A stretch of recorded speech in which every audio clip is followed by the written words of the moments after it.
Reservation చేసింది ఇక్కడ జరగలేదు. బీసీ రిజర్వేషన్ ఇలా గవర్నర్ గారు ఆమోదించి కేంద్రం పంపిస్తే ఇంకా దాన్ని యాక్షన్ చేస్తారు. సో ఇట్లా అంటే వీళ్ళు ఏం చేసినా దీన్ని అడ్డంపడడం తప్పితే వాళ్ళు చేసింది ఏం లేదు బీజేపీ వాళ్ళు. ఇక టీఆర్ఎస్ వల్ల చరిత్ర అది ఇక చెప్పుకుంటేనే వాళ్ళ కాదు, మరీ సిగ్గు శరీరంలో కూడా మాట్లాడుతున్నారు. ఇవాళ ప్యూర్గా నాయకత్వంలో ముందు వాళ్ళ ఎవరు నాయకత్వం వహించాలో, కొడుక బిడ్డన అల్లుడా అనే దాని మీద మొత్తం పార్టీ అంతా విచ్ఛిన్నం అయిపోయి అది ఎవడేటి పోతాడో తెలుసులేని పరిస్థితి ఉంది. సో వాళ్ళు మాట్లాడడం అనేది ఇంకా అది దాంట్లో అర్థం లేని పని. ప్రజలు కూడా వాళ్ళని పిచ్చోళ్ళని చూస్తున్నారు, పెద్ద వాల్యూ సీరియస్ తీసుకుంటున్నారు వాక్యాలను. ఇక మరీ మన వరంగల్ మీటింగ్ అయిన తర్వాత ఇక మొత్తమే అది జీరో అయిపోయింది. ఒక్కొక్క కారు 10,000 నుంచి తీసుకొని పోతే ఆడ మంది లేరు లేరు, ఆయన మాట్లాడేది కూడా చూసాదుడు అది అది మొత్తమే అది పసలేని అయిపోయింది. అట్లా అయిపోవట్లా మొత్తం. ఇప్పుడు దానికి ఇక అసలు ఇప్పుడు చూస్తున్నారు ఇక ఎట్లా కలపాలి మేము, కాంగ్రెస్ వాడు అద్దంటున్నాడు, బీజేపీ కూడా అద్దంటున్నాడు, మరి ఎట్లా చేయాలా ఏం చేయాలనే ప్లాన్లో ఉన్నారు. కాబట్టి అంటే ఈ విధంగా ఉంది పరిస్థితి. కాబట్టి వాళ్ళు ఇంకా టీఆర్ఎస్ను ఏదో అంటే బదనాం చేద్దామనే ప్లాన్లో ఉన్నారు, అది నడవది. పత్రికా విలేకరులకు అదేవిధంగా నాతో పాటు వచ్చినటువంటి మన మండల పార్టీ అధ్యక్షుడు గారు, మరి విండో చైర్మన్ చిన్నారెడ్డి గారు, జనార్దన్ రెడ్డి గారు, పెద్దలు బీసీఎంఎస్ మాజీ చైర్మన్ సాయిరెడ్డి గారు, కాంగ్రెస్ బ్లాక్ కాంగ్రెస్ అధ్యక్షుడు శ్రీనివాస్ గారు, యూత్ కాంగ్రెస్ నాయకులు నరేష్ గారు, మార్కెట్ కమిటీ డైరెక్టర్ మంత్య గారు, శ్రీను గారు, మరి భగవరెడ్డి గారు, అందరు కూడా పేరు పేరున నమస్కారం తెలియజేస్తూ, సన్నవడ్లు దొడ్డువడ్ల కొనుగోలు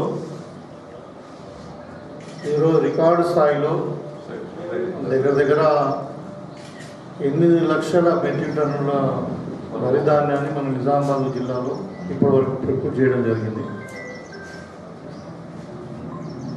ఇంకా అధికారుల అంచనా ప్రకారము ఇంకొక 1,00,000 మెట్రిక్ టన్నులు ఇంకా ప్రొక్యూర్ చేసి ఉంది అక్కడక్కడ. అంటే కొన్ని లారీలలో ఉన్నాయి, ఇంకా కొన్ని కొంచెం లేట్ వచ్చింది క్రాప్. మన ఎస్పెషల్లీ చిత్రపల్లి బాల్కొండ ఏరియాలో మన దగ్గర 95% అయిపోయింది. ఒక జగనంతో మనలో కొద్దిగా ఉంది. సార్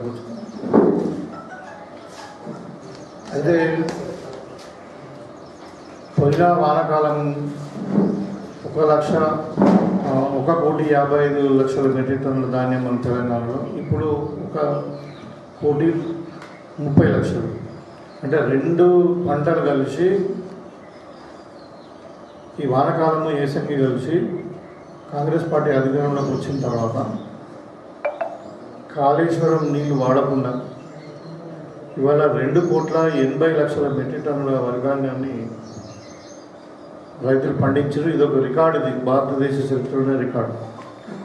ఇక మన జిల్లాలో కూడా ఇవాళ ఇప్పుడు ఈ ఏసంగి పంటలో దగ్గర 9 లక్షల మెట్రిక్ టన్నుల వరి ధాన్యం పండడం అన్నది కూడా ఒక చరిత్రనే.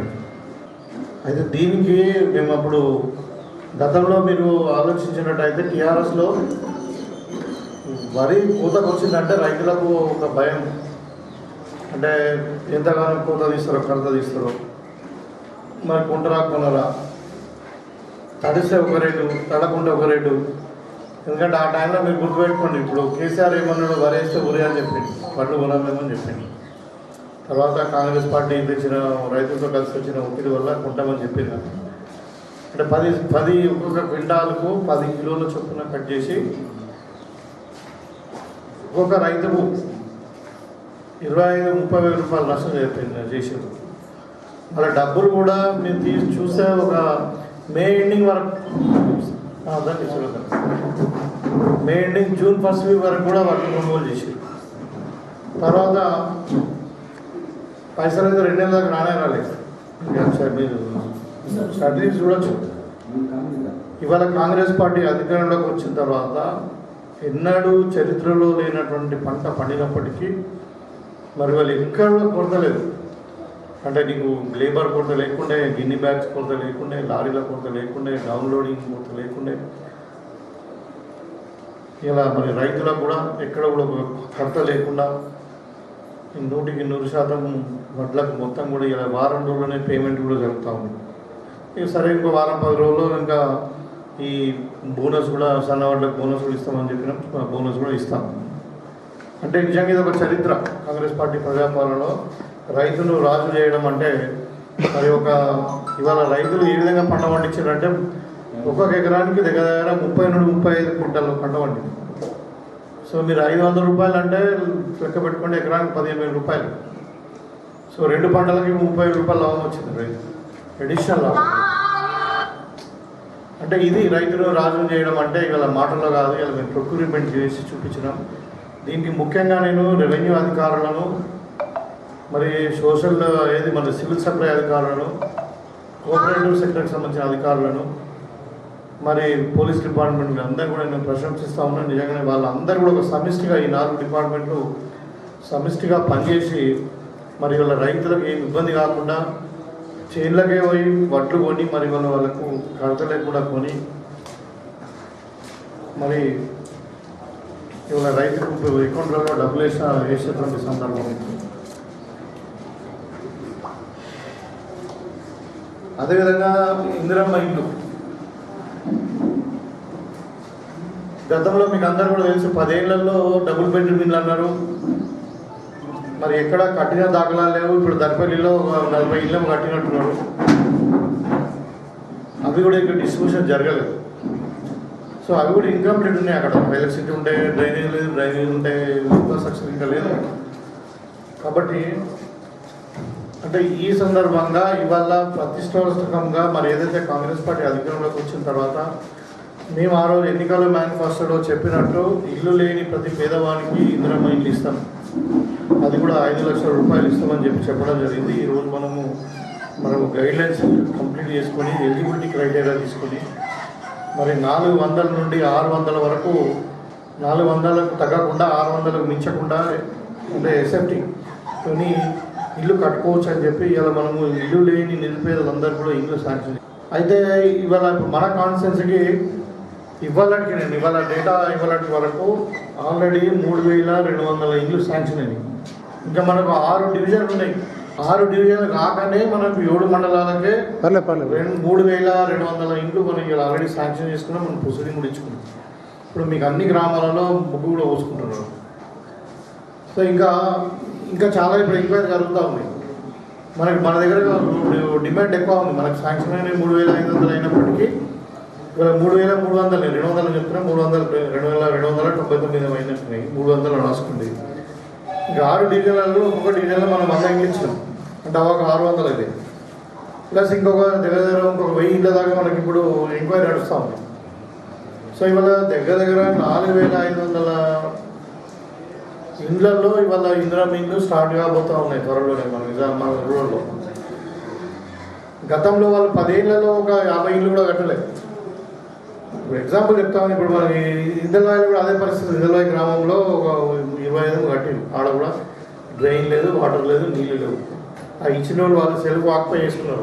వాళ్ళు ఇస్తారు ఈ దరిద్రులు ఆక్యుపై చేసుకుంటే వాళ్ళకి సర్టిఫికేట్ కూడా ఇవ్వలేదు. అంటే టైటిల్ లేదు పాపం. ఇప్పుడు వాళ్ళు ఉంటున్నారు కానీ వాళ్ళకు గవర్నమెంట్ నుండి వాళ్ళకు హక్కుపత్రాలు ఇవ్వలేదు.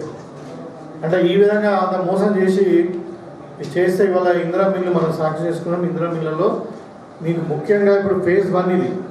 ఫేజ్ 1లో ఎవరికైతే జాగా ఉండి ఇల్లు కట్టుకున్నట్టు రెడీ ఉన్నారో వాళ్ళకి ఇస్తాము. ఫేజ్ 2లో చాలామంది, కొంతమంది ఏం చేసారు, పునాదుల వరకు కట్టుకున్నారు. కొంతమందికి జాగలేదు, ఇల్లు కట్టుకున్న వాళ్ళు జాగలేదు. సో వాళ్ళందరూ కూడా ఫేజ్ 2లో వాళ్ళకు జాగా ఇవ్వడానికి మళ్ళా ఒక అసైన్మెంట్ కమిటీని నిర్ణయించి, అసైన్మెంట్ కమిటీ ద్వారా 75 గజాల జాగా ప్రతి పేదవానికి ఇచ్చి, ఆ 75 గజాల జాగాతో పాటు ఇందిరమ్మ ఇల్లు కూడా శాంక్షన్ చేస్తాం.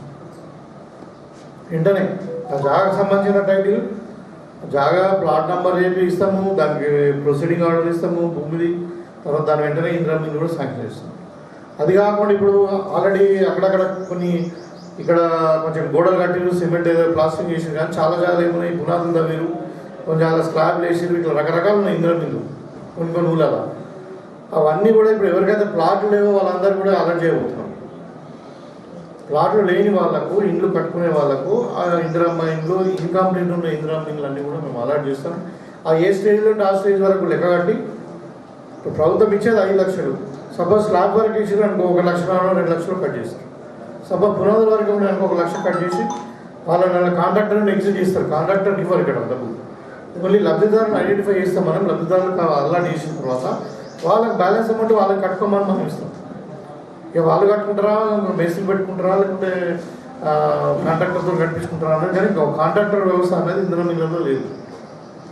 కాబట్టి వాళ్ళకు సెకండ్ ఫేజ్లో అందరు కూడా జాగా లేని వాళ్ళందరికీ ఇందిరా మిల్లు అలాట్ చేస్తాం, మన ఇది డబుల్ బెడ్రూమ్ ఇన్కంప్లీట్ ఇల్లు అలాట్ చేస్తాం, లేని వాళ్ళకి ప్లాట్లు అలాట్ చేస్తాం, ఇప్పుడు పునాదులు దాకా కట్టుకున్న వాళ్ళకి కూడా ఇల్లు ఇస్తాం. ఇది అందుకనే నేను ఇలా పేదలకు ఒక భరోసా, అది ఒక కళ ఉండే ఇందిరా, అంటే ఇల్లు లేని వారికి ఇల్లు అనేది ఒక కళ.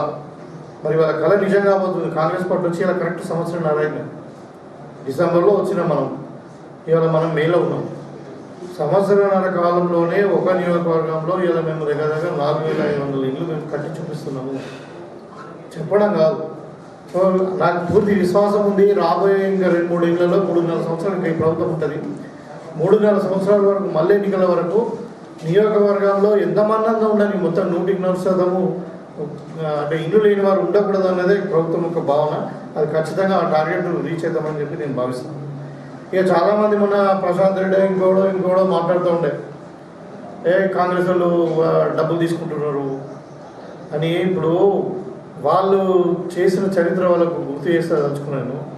మరి అంటే వాళ్ళు ఇందిరమ్మ ఇండ్లుగా మన డబుల్ బెడ్రూమ్ ఇండ్లు ఎట్లా ఇవ్వలేదు. ఇవాళ ఇక్కడ అంటే నాకు పాల్గొండ సంగతి తెలియదు, కానీ నిజామాబాద్ రూరల్ అయితే అందరూ ఇంటి చుట్టూ తిరుగుతున్నారు, పాత ప్రజలు ఈయన ఆ ఎమ్మెల్యే కొడుకు ఎంబడి తిరుగుతున్నాడు. ఏమన్నా గలబట్టి కొట్టుని పైసలు వసూలు లేనినాడు, దొంగవాడు గరీబుల దగ్గర పైసలు తీసుకున్నాడు. ఒక్కొక్క ఇల్లుకి ₹1,00,000 వసూలు చేశారు. అయ్యా వీళ్ళ వాళ్ళు మాట్లాడుతున్నారు, కట్టింది లేదు. మళ్ళా ఇలా మా పైసలు మేము అదే దళిత బంధు కూడా అంతే చేసారు.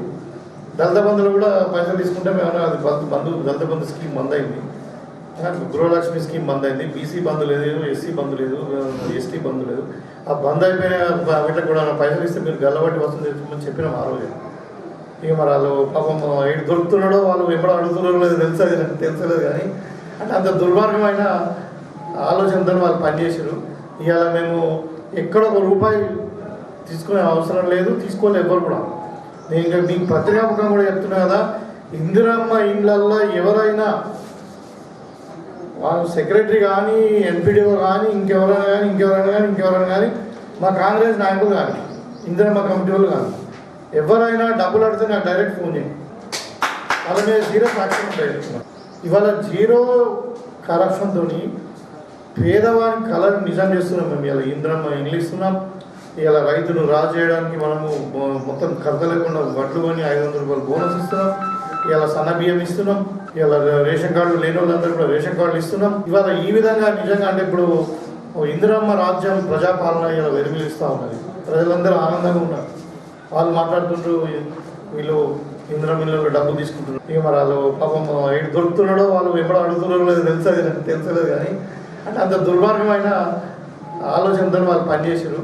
ఇవాళ మేము ఎక్కడ ₹1 తీసుకునే అవసరం లేదు, తీసుకోలేదు ఎవరు కూడా.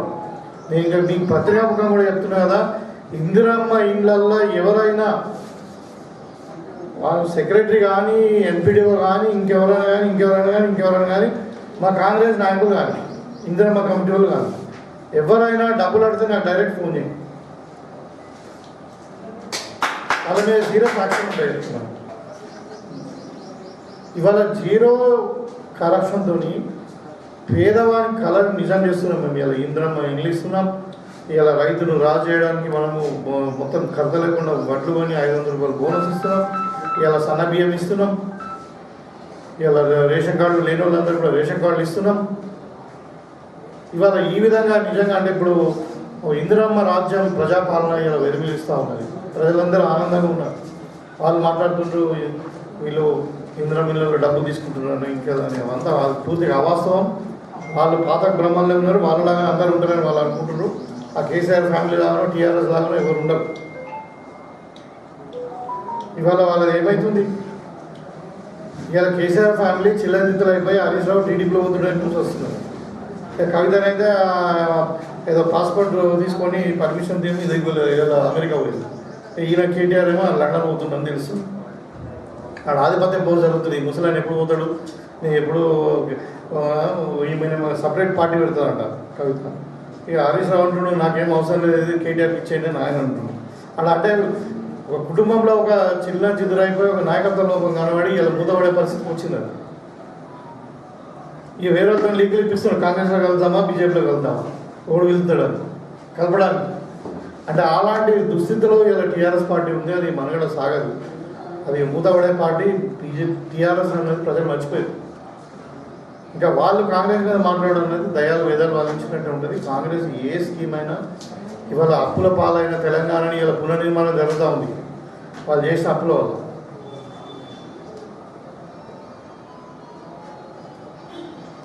ఇవాళ ఉద్యోగాల గురించి మాట్లాడుతున్నారు. నిన్న మొన్న హరీష్ రావు కేటీఆర్ ఇద్దరు కలిసి పాత ఇంతకుముందు ఉద్యోగ సంఘాల గురించి పిలిచి మీకు ఏం సమస్యలు ఉన్నాయి మేము మీ తరఫున కొట్లాడతామని చెప్పి మాట్లాడుతూ ఉంటారు.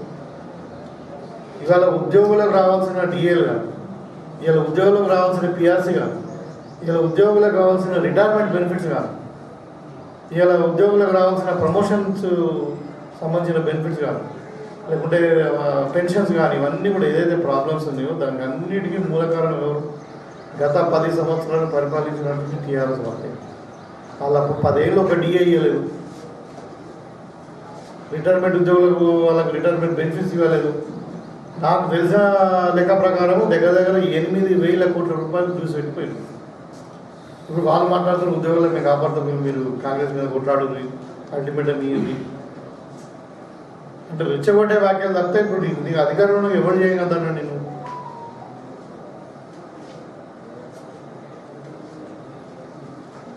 మేము ఒకటే ప్రజలకు చెప్పదలుచుకున్నాం. మా ముఖ్యమంత్రి గారు మొన్న చెప్పారు క్లియర్గా, ఈ మార్పులు చేసిపోయినటువంటి ఆయన కేసీఆర్ చేసిపోయినటువంటి అప్పులను కట్టడానికే మాకు నెలకు 6-7 వేల కోట్ల రూపాయలు అవుతుంది.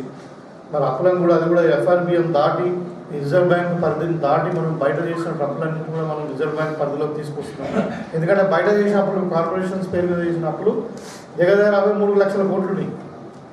ఎన్ని 3 లక్షల కోట్లు. ఇప్పుడు కాళేశ్వరం డెవలప్మెంట్ ప్రాజెక్ట్ అని ఒకటి, పవర్ జనరేషన్ ప్రాజెక్ట్ అని, ఇంకేదో ఇంకా అన్నింటిలో ఒక కార్పొరేషన్ పెట్టుకున్నాం.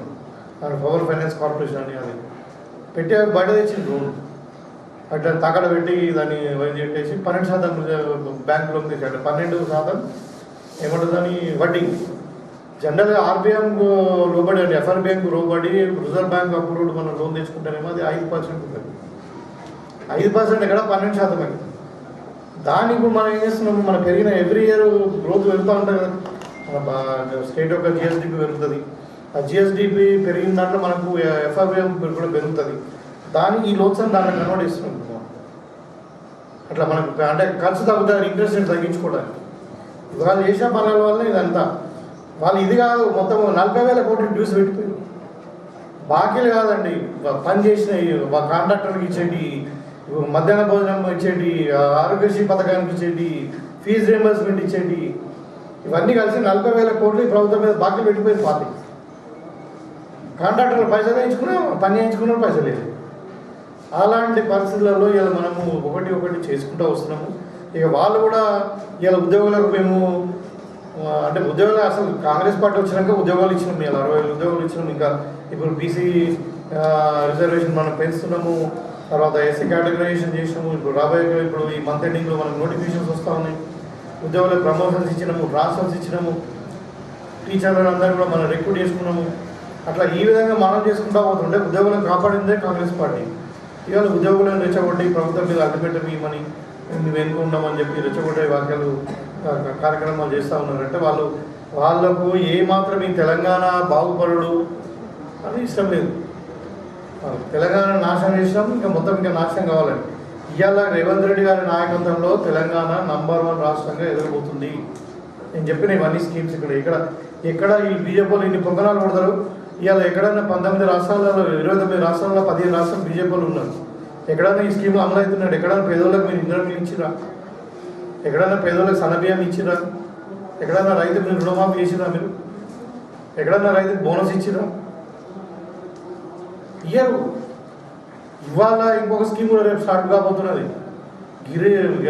మన ఇందిరాగిరి ఆవాస్ అని ఏంటంటే పోడు భూములకు గిరిజనులకు ముఖ్యంగా సోలార్ పంప్ సెట్స్ ఇచ్చి వాళ్ళకు ఆయకట్టుకు పెంచడానికి కావాల్సిన మొత్తం కూడా దానికి 12,500 కోట్లు